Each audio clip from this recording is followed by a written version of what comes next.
अच्छा हाँ बताओ आप इनकी क्या बात हुआ? से मैं मुखातिब होती हूँ कि ये कहेंगे ये शुगर की पेशेंट है, ठीक है, इनको भूख भी लगती होगी मान मानने की।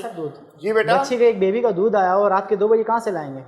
हाँ वो मैं सारा दिन थका हुआ आऊंगा, रात के 2 बजे अगर दूध में कहाँ से लेकर आऊंगा बच्चे के लिए? बच्चे को तो चाहिए बच्चा 1.5-2 साल का, उसके लिए कहाँ से लाऊंगा दूध? आप खुद बताएं। चलो वो मैं मैनेज करता हूँ। अच्छा हाँ आगे बताएं आप। ये शुगर की पेशेंट है, चाबियां इनके पास होती हैं फ्रिज की, किचन को रात ये ताला लगा के सोती हैं। मेरे को लेने के लिए भी कोई दूध भी बेबी के लेने के लिए इनको स्पेशली बोलना पड़ता है, अम्मी सिर्फ दूध उठाना है बाखुदा और कुछ भी नहीं लूंगी, ये चीज होती है। शुगर की पेशेंट है, हर चीज इनके इंटर में, ये खा पी सकती हैं अल्हम्दुलिल्लाह, अपनी निगरानी में ये हमें खाना देती हैं। पहली बात तो ये अच्छा खासा माशाल्लाह ये खा के सोती हैं, पर फिर भी मानने की बात है कि इनकी तबीयत सही नहीं है, हो सकता है इनको भूख लग जाती हो, शुगर बढ़ जाती हो। हाँ, पर वो चीजें हमारे इंटर में तो है ही नहीं कि ये मुझ पे इल्जाम दे रही है कि मैंने वो चीजें इनको खाने ना दी। हाँ, चाबियां मेरे हाथ में हो, मैं इन पे जुल्म करती हूँ, खाने ना देती हूँ, तो समझ में भी आती है बात। पर ये तो एक इल्जाम दे दिया इन्होंने खामा कर कि मैं इनको खाना छोटी छोटी बातें हैं। और सुनाओ, यानी कोई मेजर इशू नहीं है ये, दूध ये बड़े छोटे इश्यूज हैं। अच्छा और ये इल्जाम दे रही है कि मतलब मैंने इनके साथ चापलूसी की और मैंने वो मकान शोहर से के नाम पे करवा लिया। हालांकि ऐसा कुछ भी नहीं है, ये है कि मैंने इनकी खिदमत जरूर की थी। वो अगर इस चापलूसी में से बदल रहे हैं तो वो अलग बात है। नहीं आपने तो आदतन की थी। हाँ बस ये है कि मैंने इनकी खिदमत की थी।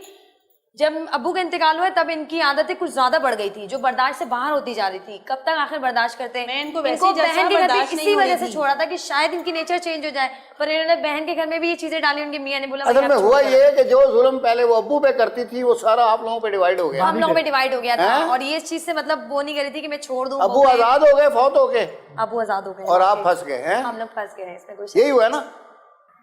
चले मैं अभी देखता नहीं, हूं। वालिद साहब के साथ नहीं, सिर्फ अच्छा उनके साथ सही चलती थी जी अल्हम्दुलिल्लाह। वो वालिद मजलूम साहब के नहीं साथ थे? नहीं, इतना नहीं था, मतलब होती थी लेकिन इतनी, लेकिन जो भाभी और भाई नहीं आपके अब्बू क्या, आपका असेसमेंट क्या है कि आपके अब्बू मजलूम शौहर थे या नॉर्मल? मेरे वालिद साहब माशाल्लाह बहुत अच्छे थे। नहीं मजलूम शौहर थे, मजलूम शौहर मजलूम नहीं, पूरा रूल माशाल्लाह उनका बना हुआ था, उसमें कोई ऐसी चीज नहीं होती थी, बैलेंस लेके जा रहे होते। बैलेंस था, मतलब कहीं पे ये नहीं होता था कि कोई भी ऊंची आवाज में बात करे या कोई शोर बोलो, वो चीजें नहीं होती, एक सिस्टम चल जाता। सिस्टम से उनके जाने के बाद थोड़ी तरतीब आउट हो गई उनके जाने से। या ये कह लें कि अब जैसे शादियां हुई तो फिर वो काम बढ़ना शुरू हो गए, पिकनिक शॉपिंग शुरू हो गई, ये थोड़ी सी एक आउटिंग शुरू हुई। उस पर अम्मा को बजट का होता था, वो करती नहीं कि भाई बजट खराब हो रहा है, ये हो रहा है, रोक टोक वो करती हैं।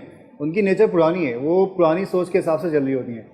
उनको बस ये है कि कोई ऐसी जमाने के साथ बदल नहीं सकी।